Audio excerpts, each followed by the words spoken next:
Kyoya used to pride himself on the way that no one around him could read his true intentions or character. He would conceal his cunning and egoistic personality behind a facade of politeness and servility. This talent for self-camouflage was a natural consequence of Kyoya's role as the youngest son of a powerful family. Kyoya's core responsibility within this family was to strategically ingratiate himself with other nepo babies at his wealthy private school. His ultimate objective was to win over other powerful families as allies to his father by forging bonds of friendship with their children. But in order to achieve that objective, Kyoya had to hide the contempt that he felt for most people. For he regarded his peers at school as simpletons, and so in order to win their affection, he would plaster a simpleton smile on his own face and pretend to be just like them. But there was also another reason why Kyoya was so adept at concealing his personality, and this one hit a little bit closer to home. Kyoya had two older brothers who were destined to inherit the family business purely in virtue of their seniority, despite the fact that Kyoya was their superior in all things, from business to academics to politics. And this circumstance forced Kyoya to place limits on his own achievements in life, because he feared that it would disturb the family peace if it looked like he was overshadowing his older brothers.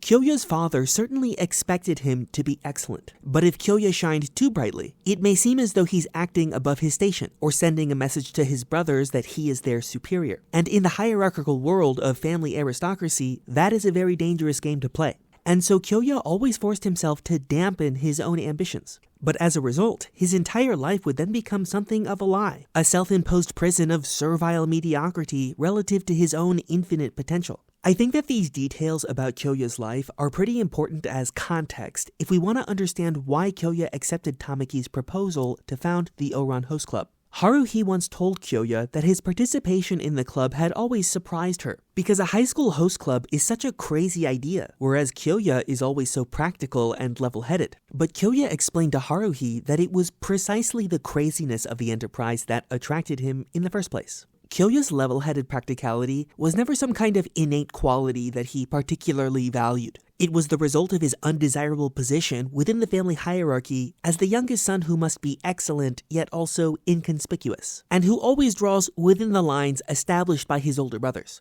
There's a part of Kyoya which craves craziness as a way of breaking out of those constraints, but he struggles to access that part of himself on his own, because in many ways those constraints are self-imposed by a sincere desire to please his family. But Tamaki has a unique power whereby he makes Kyoya feel a little bit crazy. And moreover, Tamaki's ideas are also crazy. And so, as Kyoya would later explain to Haruhi, it's really no surprise that Kyoya would join Tamaki's host club, because its craziness is his freedom. It exists so far outside the boundaries of what his family deems respectable or desirable that Kyoya feels free to express the full potentials of his personality without ever looking back over his shoulder for his family's approval.